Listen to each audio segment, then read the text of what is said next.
Greetings and salutations, Dota fans. Welcome into the D2L once again. We just closed Season 4, but guess what? We got some unfinished business from Season 3. That's set to be resolved.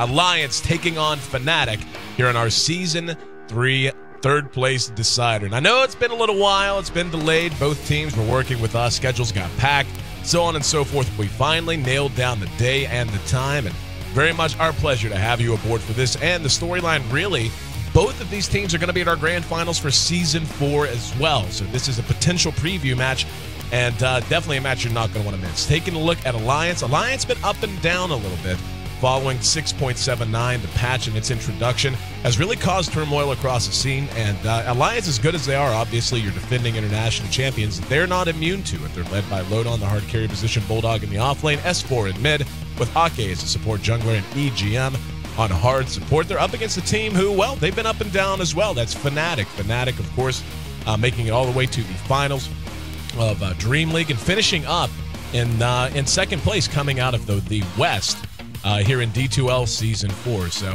Fnatic certainly a team that, I mean, again, just one of those teams that has been up and down quite a lot. We'll get their plate up here in just a moment.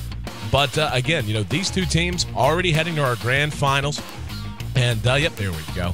But both these teams heading to our grand finals. Alliance finished up perfect in group stage play here in D2L Season 4.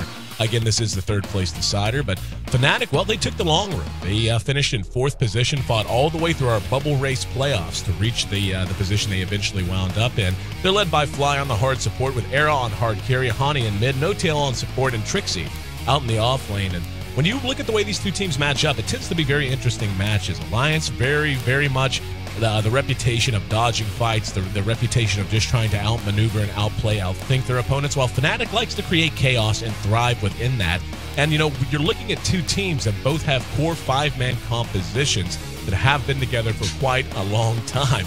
So these are two teams that certainly know how to play with each other, know how to play against each other, have seen each other quite a lot, and certainly have their own personal wheelhouse when it comes to where they're comfortable and how they're comfortable trying to secure their wins. So once again, welcome in D2L Season 3 decider here in the tail end of D2L Season 4. I'm your host, Aaron AC Chambers, and really our pleasure to have you aboard. I'll be solo casting at least the first game here today. Hopefully we'll try to get an analyst on coming up later, but for now, just continuing to really look forward to the action ahead.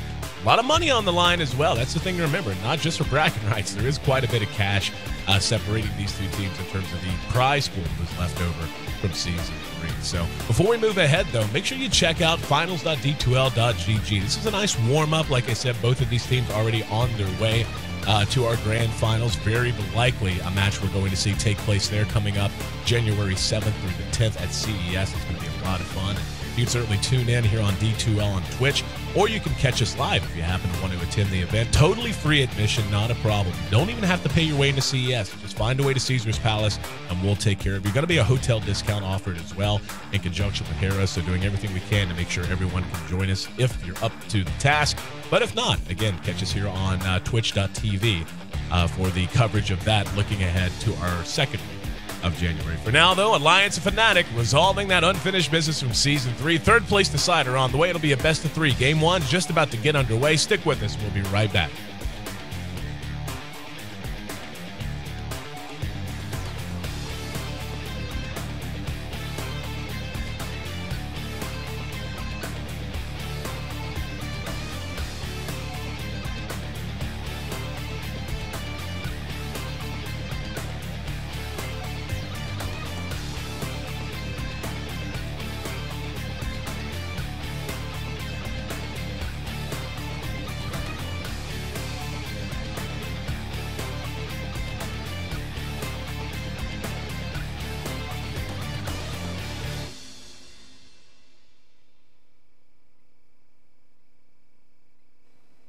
And as we can see, the draft underway. Fnatic taking on Alliance here in Game 1 of our third place decider from Season 3.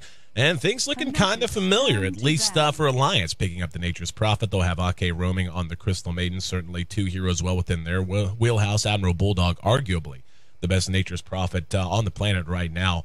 And, you know, that's a hero that, for the most part, Alliance has gotten away from a little bit. Post 6.79, he just isn't He's still plenty viable, just in terms of his utility, not quite as high as it once was. Split push, certainly, just how long it takes for the Nature's Prophet to get into gear.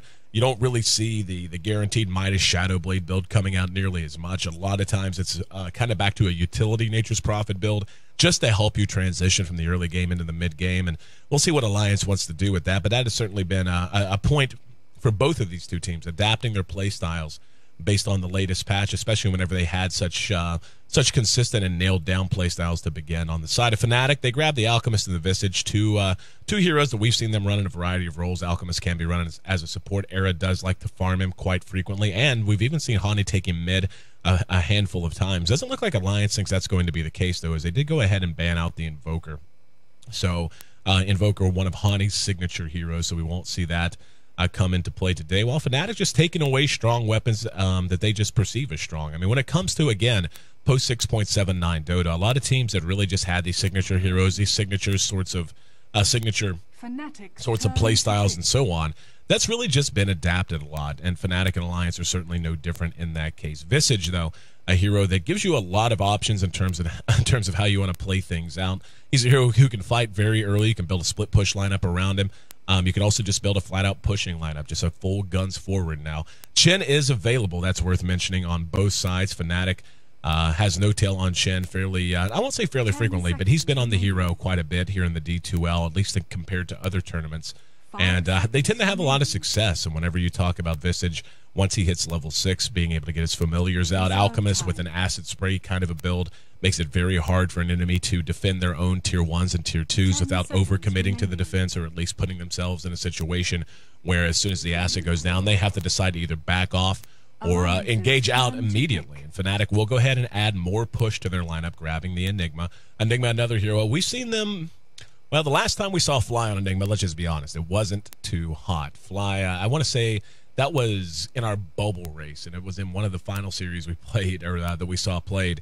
And the poor guy threw 2 black holes and only got 1 hero out of both of them across a 40-some minute game. So there are a lot of options in how you want to deal with that. In fact, I'm almost positive what we saw last time was a Doom pick to counterpick that. And Alliance right now with the Lifestealer pickup, that's actually a really nice pickup for them for a number of reasons. Obviously, Loda really likes to farm the hero, but that's also a favorite of Era. And Era, as good as Loda is, don't get me wrong, not saying he's bad on Lifestealer, but Era might be the best Lifestealer in the West and a contender for the title of best on the hero across the entire planet. So not only did they get Loda a hero he likes, they didn't have to waste a ban on it, and they picked that away from Fnatic. So when you look at Alliance and what they're going to be able to do, Nature's Prophet and Lifestealer actually work very, very interestingly together. Being able to infest the Lifestealer into the Nature's Prophet gives him even more of that early threat potential. Now, Alliance does really like moving around as 4 and just freeing Loda up to sit and free farm for quite a good bit of the early game. So he is going to have another method of getting into the fights now, as S4 will get his puck, being able to load up the Lifestealer bombs, and then again, with the amount of global presence that a Lifestealer and a Nature's Prophet gives you, Fnatic's really going to have to be moving well. Now, the Clockwork, obviously a nice counter pick to Lifestealer, being able to get on top of him. You drop the cogs, especially if you're able to get out a Blade Mill. You make it even tougher for the Lifestealer to try to focus you down. So they've got the tools they need. Obviously, Enigma's Black Hole as well goes through Magic Community. And just being able to have some way to account for him when it comes to his rage duration. And Lifestealer, one of those heroes that really needs to get in and out of fights very effectively and not allow himself to be caught out in a bad position once rage wears off. So being able to just account for him in that way, especially post 6.79 with rage nerfed just a little bit. Fnatic will go ahead and grab the Templar Assassin as well. That's a really nice hero, and when you look at what they're going to be able to do, they are going to have a decent amount of minus armor between Alchemist Acid Spray and the Templar Assassin with her meld. That's going to allow them to take early Roshans if they want to, but more importantly, Lifestealer's armor and his survivability, even if he does decide to go with an Armlet, and Armlet, again, not the most common item anymore, took a little bit of a nerf over the last patch or two. But they're going to have the ability to focus down that Lifestealer pretty effectively. And Alliance, though, winding things up with Leshrac, that's going to give them a fair amount of push just between the Lesh and the Nature's Prophet. They're going to have to be really... Fnatic's going to have to be very, very careful in how they commit to their own pushes. And when you look at this lineup, it's definitely going to be an early activity, the early activity lineup, I should say. It will be Era farming the Alchemist as expected, so Templar Assassin will be taken mid by Hani. But I would expect this Alchemist to come out and build a very early aggression kind of a approach. I mean, obviously, you could go something with a Midas and try to scale it into the late game. Alchemist and Lifestealer, it's kind of an interesting sort of a matchup. Really does come down to item choices, and just the littlest difference having just one extra item really determines the way that tends to work out. A lot of it has to do with positioning as well, and in a lot of cases you'd want to give the Lifestealer a pretty decent advantage there.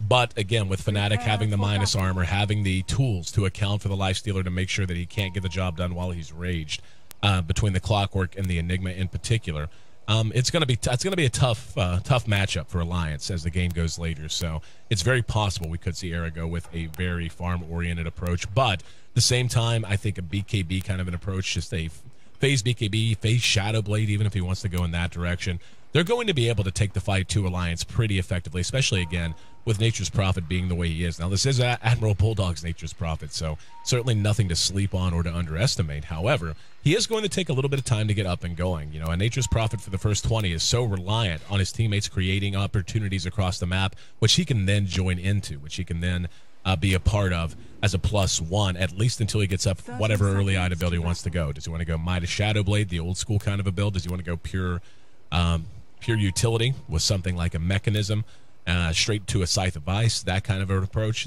I mean, obviously both have their advantages and disadvantages, but it's getting there, really crossing the bridge. They can often be the challenge and why Nature's Prophet is not nearly as popular as he once was. So horn does blow, and we're underway. Game 1, Alliance taking on Fnatic once again here on our third place decider from D2L Season 3 with some cash on the line, and both teams playing for pride and playing for the ducats as well. Let's take a look through the lineups. We're going to have Puck being run here mid by S4. Crystal Maiden will be played by Ake. He's already going to work here in the jungle.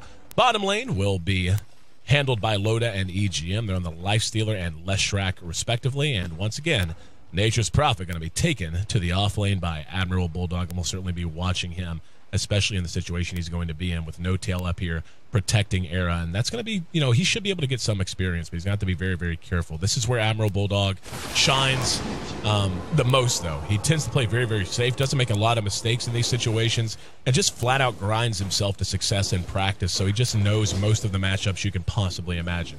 On the other side of the river, Enigma will be handled by Fly. He's actually going to work here with Trixie in the off lane. It's going to be a try on duo lane as he's joined again by the Clockwork. So we'll see how this ends up working out for them. And, you know, it's so rare to see Enigma not at least start in the jungle. You know, in terms of when he decides to start moving around afterwards, that's always open. That's always going to be something you can do based on whatever goals you have. But Enigma is just so fast and so effective coming out of the jungle that it's just rare to see them put them in a situation. But this is a lot to do with just trying to secure Trixie farm. Having him here just as an extra little safety belt. He probably will double back at some point and start going to work in the farm. But just making sure Trixie is not completely zoned out and completely put out of experience range. If he can just get to even level 2, level 3, he should be just fine. Fnatic has Hani here in mid on the Templar Assassin, as mentioned. Well, looks like a little bit of pursuit down here. I thought we might see a splitter thrown out, but not going to be the case. This is very deadly between Ake and EGM in particular, having the Frostbite to lead into the splitter. So it's definitely very, very, very lethal. And Lodo with open wounds already skilled at level 2 makes it so anytime they get out of position, Alliance should be able to focus them down and get easy kills. So Fly will go ahead and spot this DD. And just making sure that doesn't go to S4's Puck. Certainly a step in the right direction. Actually doesn't have a bottle as of right now. Hani already has his up, though, so we're approaching the point where the courier can be upgraded. We'll see if we are going to have a bottle come out on Puck sometime in the near future. So far, all seems pretty damn quiet. 10-3, the CS right now for the Alchemist, again, farmed by Era.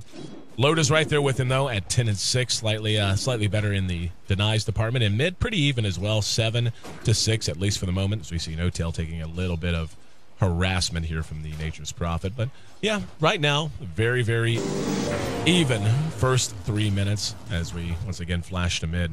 Hani and S4 just trading blows, and neither really coming out ahead. Very comparable in terms of CS and denies.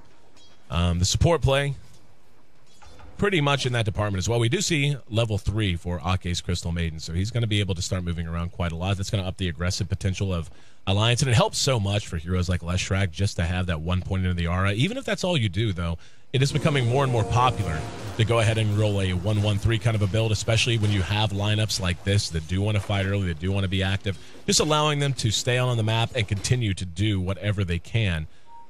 In every opportunity, instead of having to worry about mana management, instead of having to worry about, are we overcommitting, are we staying out too long, is there going to be a situation where they want to collapse on a tower and we're not going to be ready? Just really not that big of a worry whenever you have a Crystal Maiden that goes with at least 1 value point into the aura early on. So we'll keep an eye on how he wants to build it out after this, but very effective stacking and pulling already. So, you know, even with the changes to the jungle, there are plenty of ways you can make sure that you do maximize your farm potential and, more importantly, your experience gain, especially on supports like these. Take a look at Bulldog. He's sitting at 5-0. Not the best situation in the world, but certainly up against a lane like this, he is doing quite well and should be off to a good start. We'll see if and when he wants to duck into the jungle, but for the moment, looks like the status quo is plenty good for both. Ake has picked up a haste rune, though, and looks like they're going to take a run at Clock. Dropped a ward down, and it looks like he sniffs it out, actually. Yep, Trixie playing quite far back. And here we go. Ake going to run up, gets off the Nova, has a Frostbite to spin. EGM's right there, and oops, camera jumped a bit, but the Split Earth did connect, and Trixie does manage to make it away.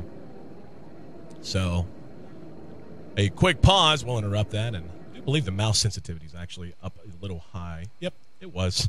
That makes me much better. It's one of those fancy schmancy Razer mice that has the switch on the bottom, and would imagine someone was using it just the other day or something and turn the sensitivity up a bit too much. There we go. Much better. But the pause, hopefully just temporary, hopefully not too big of an issue. I know that they were having some router issues, at least at one point not long ago. But continuing to look across the map, again, it's almost remarkable how even it really is. Obviously, TA having a little bit of a better time here in mid. Hani doing quite well. 20-11 at this point has opened up a little bit of a gap over top of S4's Puck. He's 18-8 for the moment right there with Loda. And we'll take a look at the goal graph coming up. But we can see this is exactly why you started out Fly down here, just to make sure that your Clockwork did get a level or two. Make sure he was in a position where he could endure being caught out like he was. Just because, again, how lethal that happens to be. And we are going to be back underway now. And Ake with his haste rune, unfortunately, eating a lot of damage in the process, but manages to make it away just fine. And I'm really surprised at how well Bulldog's doing. I mean, again, 9-1, he's certainly not setting the world on fire, but he's already level 4.5. He hasn't been zoned out all that effectively. And with the skill build that Era's using, I mean, he's only got 1 point in Agreeable's Greed. He's got 2 points into Unstable Concoction. But again, this is just what Bulldog does. It's what makes him so valuable. And yep, he should be able to get away here. Yeah, he's going to eat the damage. They might dive him. Here comes the TP in. Era has to rethink it. He's going to be sprouted in. S4's right there. Jaunts past him, and that's going to be first blood. Was just talking about what makes Bulldog such a valuable member of the team. And this is what he does. His instincts are just remarkable. He's almost never in a position where he's going to be caught out. And right there, it looked like Fnatic. There comes a point when you stare at someone in the off lane, especially when it's a 2-on-1, a 3-on-1, and you get frustrated at the fact that you're unable to take them out of experience range. You're unable to keep them from getting as much as they are. And then you overcommit to a dive like that. And Alliance, being Alliance, they're going to have the TP there, S4 there, to help lock down our first blood. We can take a look at the net worth and see. Hani's certainly the big winner right now, but look at where Bulldog is, sitting at just south of 2,000 gold. And at this point with 3 points into Nature's Call, he can duck into the jungle and be very quick and efficient with his farming, or he can just begin to add to the split push. He's actually going to fall back to the well right now. We see Loda and Ake farming up under the enemy tower, and this is a situation that they're going to be quite fine with. S4 rotating over. Trixie knows that he just really can't afford to be too far forward. And here comes Bulldog in just to secure this early tower, make sure that this goes down. And S4 in position. Now, Trixie's going to be real careful. He doesn't have a lot of mana either. And there's going to be the coil. Trixie going to drop the cogs and snap it. But Split Earth's there and the Frostbite make it 2-0. Alliance collapsing on this bottom lane and getting the job done. And down it goes. Up at top, we can see Fnatic trying to push down the top tier 1. There is a glyph up if Alliance wants to try to save it. Looks like they just want to trade, though. They're pushing straight through to Tier 2. And again, this is what happens with these two heroes in particular. Nature's Prophet and Leshrac, they're going to be able to push remarkably quickly. And as soon as they melt these down and we see the Edict used by EGM, and yep, there you go. Edict up and just watch the tower mount. Tier 1 down to about a quarter health. They can glyph this again if they want. They've got help rotating over in the form of Hani, but Hani's outmanned and outgunned, at least for the moment. Gonna have to be very careful. And yeah, he knows it. Just gonna have to hang back and eat this one. Up at top, yep, there's the glyph just to act as a delay tactic. Looks like they do want to send Era down here to try and stop it. Here we go. He's going to land in. Unstable concoction. Caught two. EGM and Bulldog hanging around a little too long.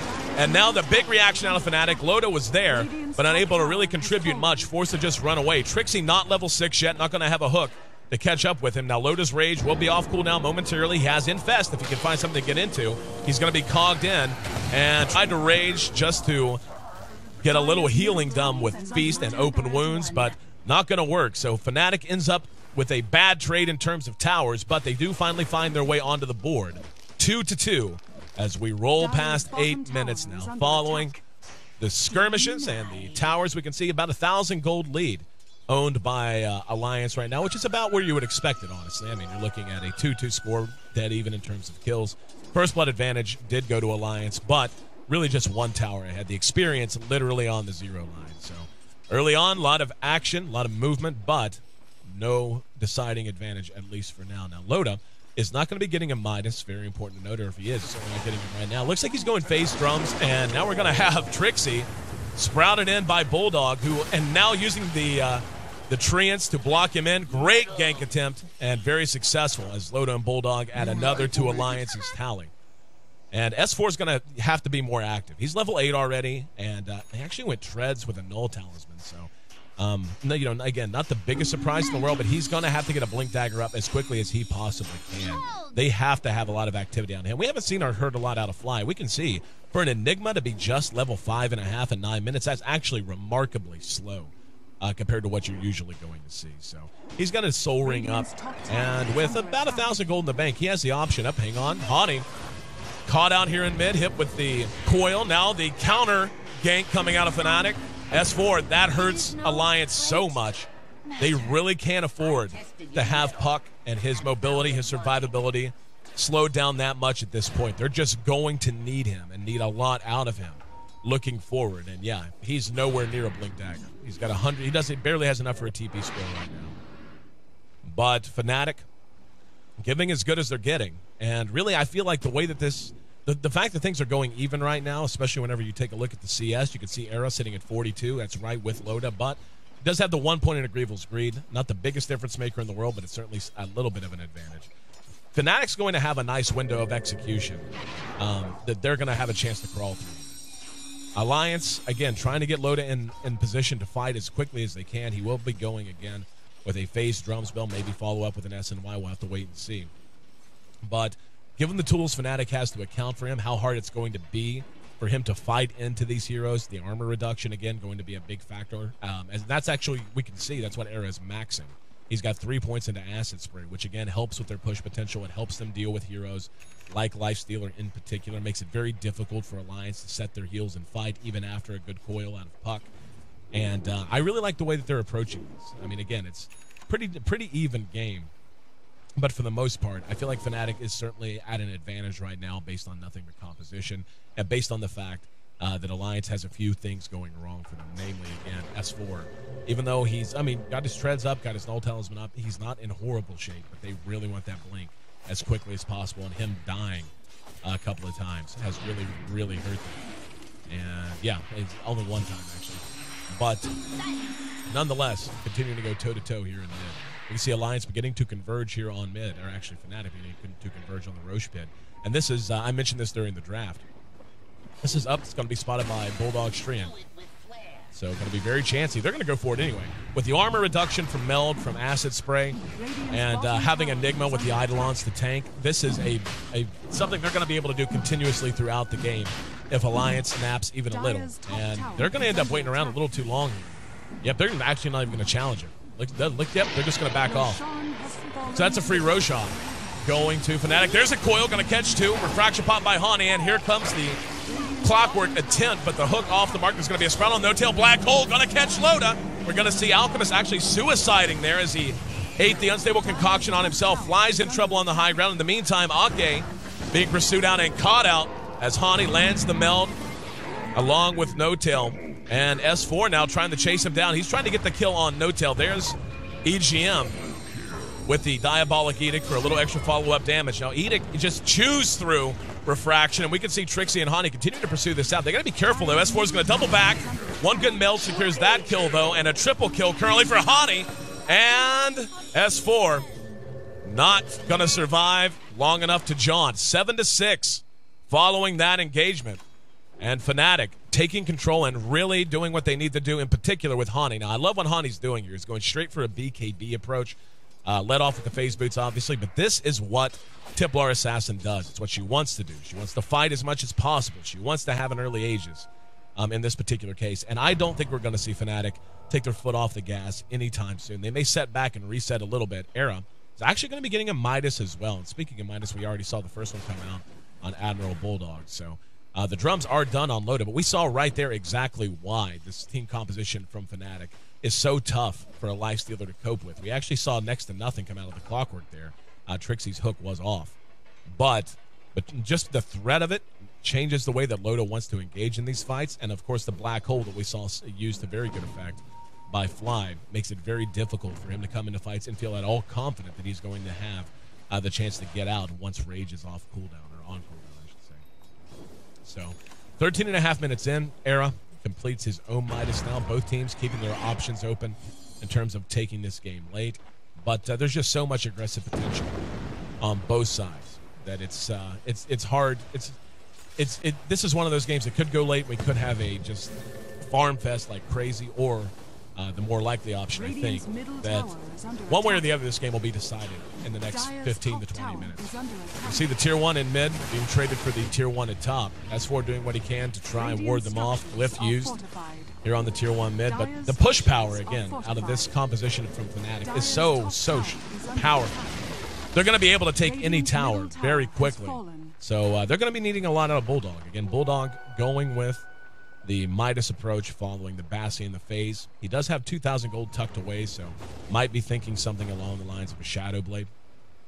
Have to wait and find out. A Mechanism would certainly be a nice help for them as well if they wanted to do that.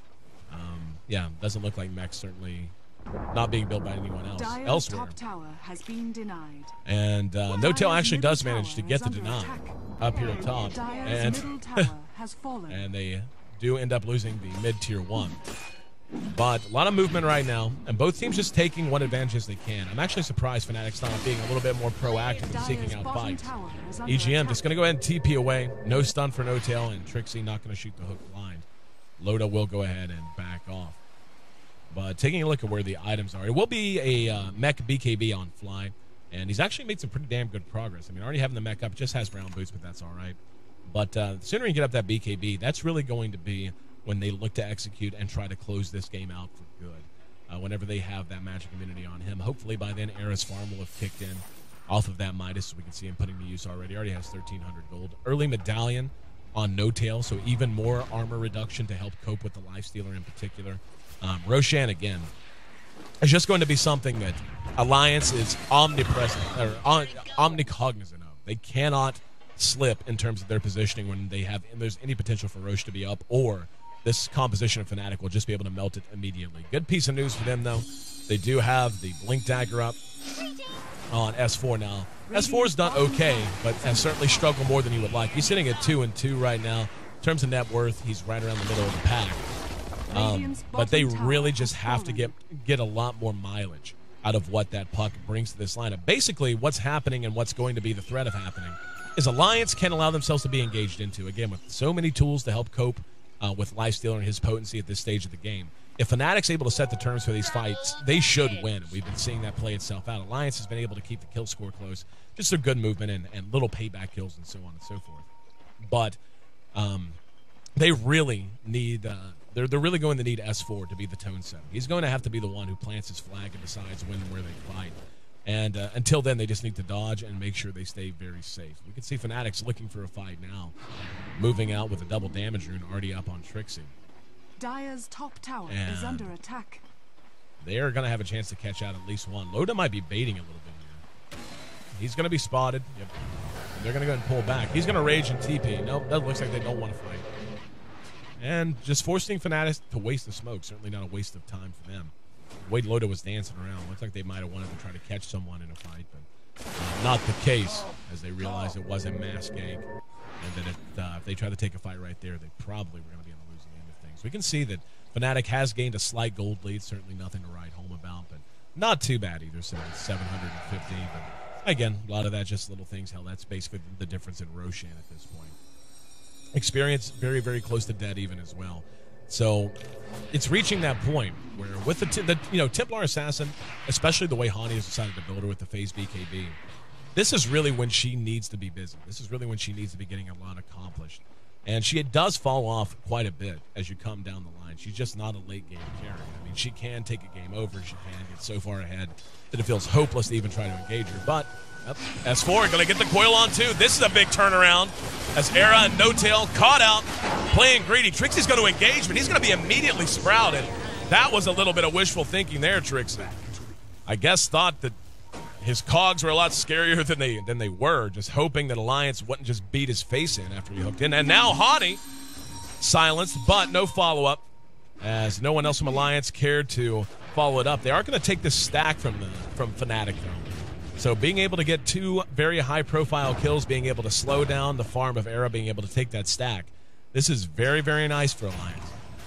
And Loda actually decides to go with a Midas following the completion of his drums. So he's looking to play for the late game as well, so we could be in for quite a long one as we settle in. Once again, this is game one of our Season 3 third-place decider, Alliance and Fnatic, and what will most likely be a preview of what is to come in Las Vegas coming up January 7th and 8th at Caesars Palace. You can find all the details about that at D2L, finals.d2l.gg, and hope you guys will find a chance to come out and say hello.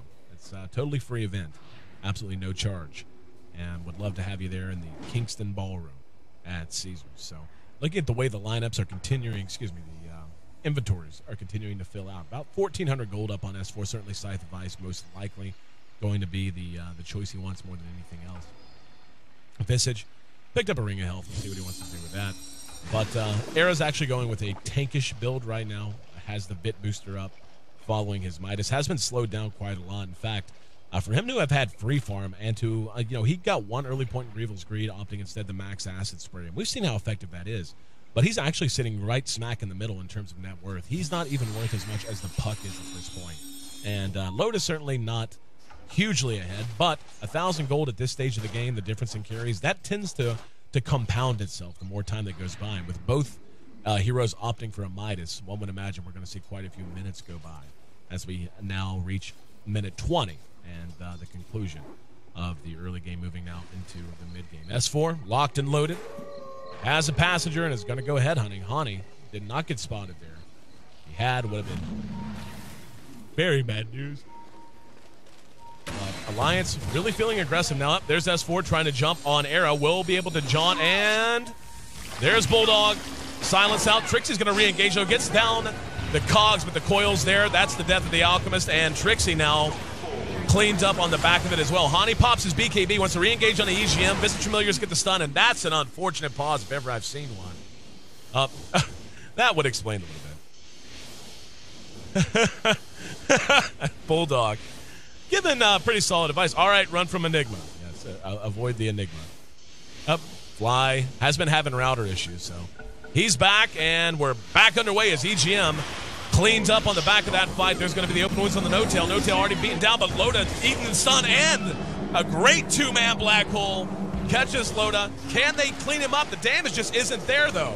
Fly ends up trading himself for Loda. No-Tail most likely going to die on the back end of this as well. It's a 3 for 2 so far, about to be a 4 for 3, it would seem. And here comes the, I was going to say, I heard Bulldog coming back in. S4, though, eating a lot of damage from the Visage Familiars. He's going to be forced to jaunt. There's a TP away to get one safe.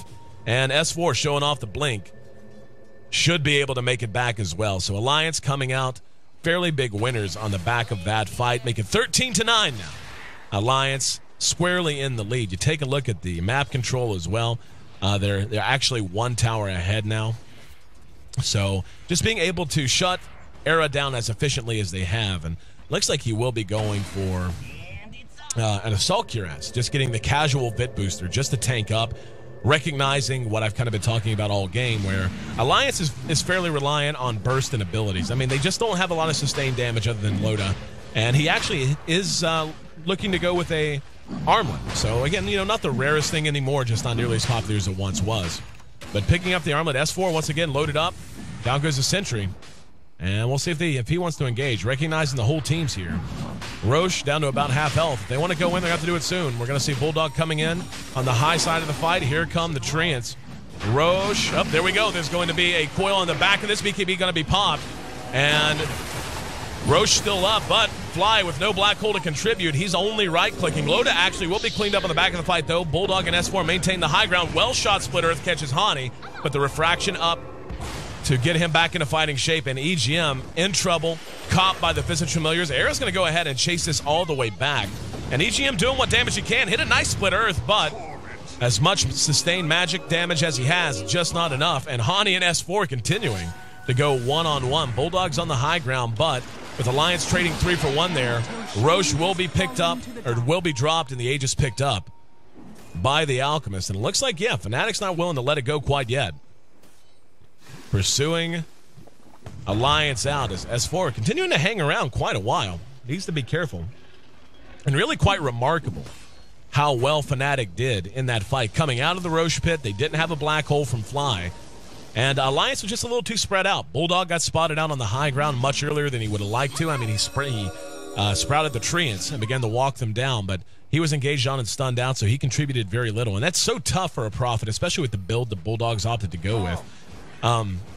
This is, when you go this kind of a Prophet build, you want to land and do your damage immediately. Land, Orchid, use the Shadow Blade, bonus damage, then try to get yourself away. And in that situation, he did as much as he could and certainly survived towards the end, but just unable to really contribute the way he would have if he had come in, say, right on top of someone in an unexpected situation. Say something like this, and here's that global presence I was talking about, a Nature's Prophet with a Lifestealer, and the ganking potential this has on its own. But as we can see, without a stun, Hani able to make it away to safety, and Alliance missing out on a big opportunity there. They're going to double back, and they might decide to go ahead and push. They're in a situation where they can begin to split push on the back of Bulldog's Nature's Prophet. And, at 24 minutes, again, just did well in lane, didn't die, set up the initial first blood, and now look at him. In great shape, sitting atop our net worth board. Hani, sitting right underneath him, is going to go with a Manta-style approach. And, again, not bad. Certainly not a weird build by any stretch. But Fnatic increasingly is reaching a point where they need to execute. Era's farm simply isn't where it needs to be. He's being outclassed a bit by Loda. Speaking of Loda, he's going to be caught out. He's going to be forced to rage. Flies right there, has a black hole on the ready, but Trixie gets the cogs down, and Loda cleaned up as his rage expires, and the rest of Alliance a little late to the party. Era, a little bit of egg on his face from the unstable concoction, but quite happy to eat that, I'm sure, as simply didn't have a target to throw it at. At this point, though, Fnatic, they've come in danger of allowing momentum to slip it fully into Alliance's favor. We can see the gold graph has moved in their direction, but it's still a very close game on both sides. Only about 1,500 gold separating the experience, just a little under 2,500. Bulldog being chased out, but no detection, at least. It doesn't seem to be any on Fnatic, at least for the moment, so he should be able to keep himself safe and sound for a little bit longer. Down at bottom, we see Hani's actually spending a lot of time farming. His Manta style is done for all intents and purposes. And I would imagine when that item comes out, Fnatic's going to want to put it to use very quickly. We actually see Fly has picked up some dust. So looking to have some way to account for Bulldog and some way to bring him down when they can. Assault Cuirass very nearly completed now for Era. Just looking for the Hyperstone. Has his recipe up. Just needs another 700 gold. Or so, and that'll be very nice for them. Again, more armor reduction. Just really tough for this Alliance squad to stand up to any kind of right-click damage that TA in particular is going to be able to pour out. But, I mean, at this point, when you're talking about this, stacking this much armor reduction between the Medallion, between Meld, between acid spray and so on. It doesn't matter who's right-clicking. Like, it's just going to hurt ridiculously badly. And Alliance has to be, again, very careful of their positioning and has to get these fights started on their own terms coming out from S4. S4, looking for his Scythe of Ice, has the Ultimate Orb up. About 1,000 gold from picking up the Mystic Staff, and not too far away from completing the item after that. But still, a big window, and Fnatic knows it. We've seen Fnatic burn through a lot of smokes lately. Alliance has done a great job, for the most part, of dodging the smoke ganks out, or at least preventing Fnatic from getting secondary and tertiary objectives based on the success of a smoke gank. Like when we saw them bring down Loda. Bringing down Loda is worth it on its own. And yep, Trixie there with the hook. Loda cogged in and cleaned up again. Now this is where Alliance has to either trade or try to just stall this out. Loda down for 50 seconds right now. And don't think he'll buy back. He could, but he probably won't. Looks like they just want to trade tier 2 for tier 2. And they're going to be able to do that. Tier 2 top, dropping in very quick fashion. Right behind it, tier 2 bottom. And Fnatic's going to go ahead and push through. So they're trying to force this buyback out of Loda right now. But the push potential on Alliance is enough that they're going to have to be very careful what they trade for. Bulldog pushing down top. The duo push of AK and EGM here in mid. And they're going straight for the tier 3. That tier 3 will be brought down and now onto the racks. And we'll see when they want to pull the shoot, when they want to just go ahead and get back. Right there's one set of racks down. They're going to bring down the other. And now get back in time to engage. Honey, though, caught out as soon as he lands. Pops the BKB. That should be enough to force them away. Alliance did manage to get the tier 3, but no racks. So seemed like a fairly decent trade. And they do manage to get both racks down at bottom. They haven't bailed out completely yet.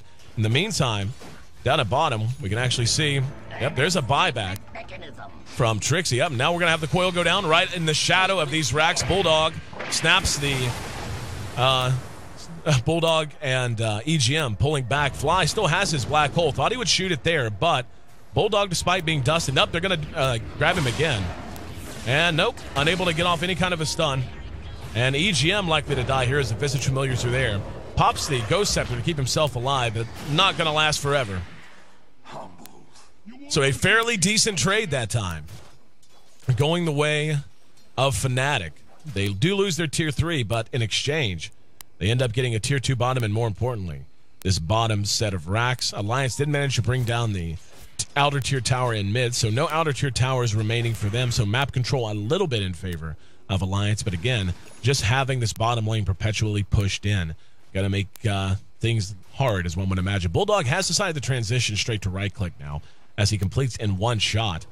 Daedalus to go with his Shadow Blade and Orchid Malevolence. Now, this is a fairly typical late-game build. He's actually coming out with it very quickly because of his absurd net worth. 16,000 net worth at 29 minutes into this game. Bulldog just continuing to do what he does, which is play a phenomenal Nature's Prophet. You know, he's just one of those players that just seems to always find gold. Like, no matter what start he had, and again, his start wasn't great. It wasn't bad, but it wasn't great. You just wake up at the 30-minute mark, and he has damn near a full inventory. And that's really where he is. I mean, he's 4-slotted right now. And I mean, looking to add to that much sooner than Fnatic would like, I'm sure. But we can see it's been a standout performance from Hani. But again, this is what the hero does. Templar Assassin, a mid-game monster.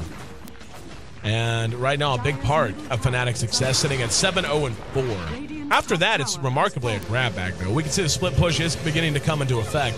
And this is really Alliance's best option for extending this game.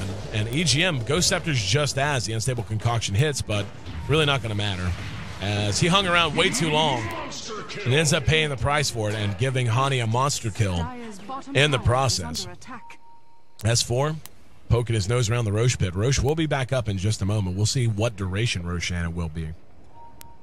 Yep, it's being pinged out now. Yep, it's actually going to be a longer one. Longer duration. Just about 2 minutes. And this is where Fnatic really has, it's such a small, it's not, I shouldn't call it small, it's such a very narrow advantage, but it is an advantage nonetheless. Just the constant pressure Alliance has to feel under every time Roshan comes back up. They're going to feel very tense. They know if they lose a hero, especially if they lose Puck in particular, that it's going to be a free Roshan for Fnatic every time. They just do it so quickly and so effectively with this composition, the way they've built them out, that there is no room for error on that front. And they have to make sure they execute whenever it's up. Ake, though, going to be caught out. There's the Malefice and the hook from Trixie. And yeah, now with her down, they're going to duck straight into the Roche pit.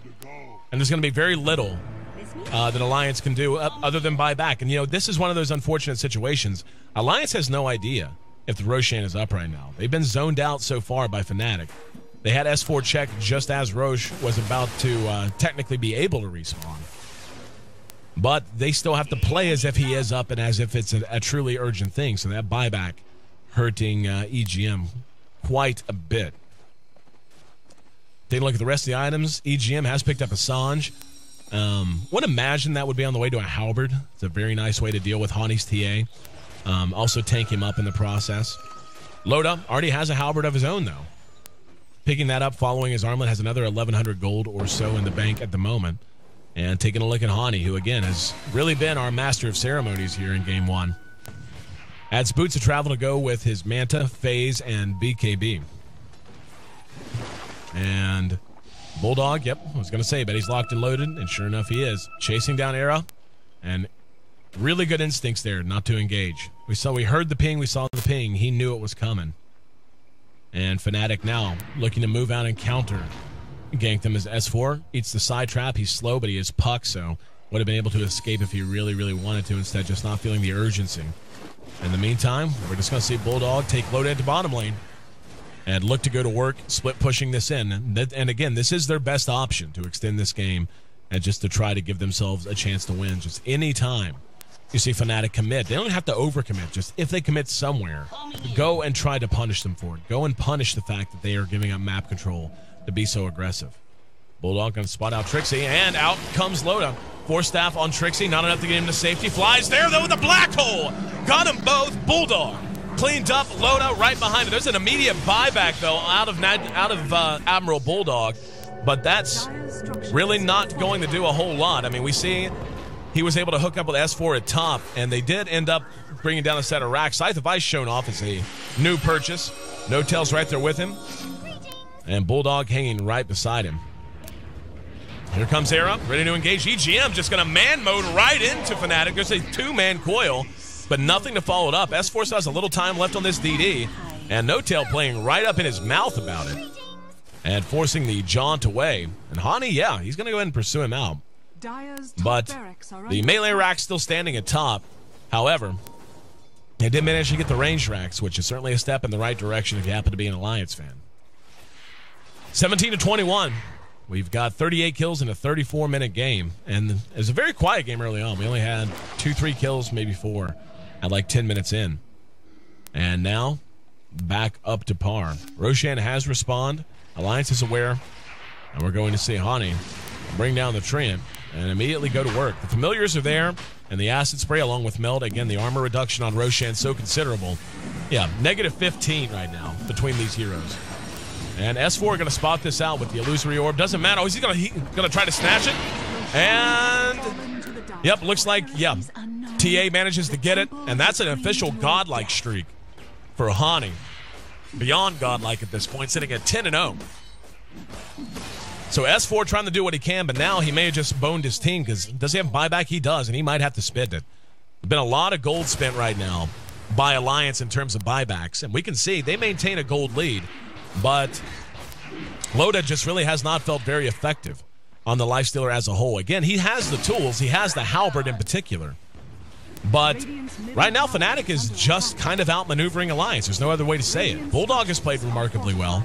And it's not that anyone's done a whole lot wrong. Just their movement as a team, for the most part, has been a little lacking. And Fnatic has done a great job punishing them for it. 15 seconds until S4 is back up now as they rush down the Tier 3.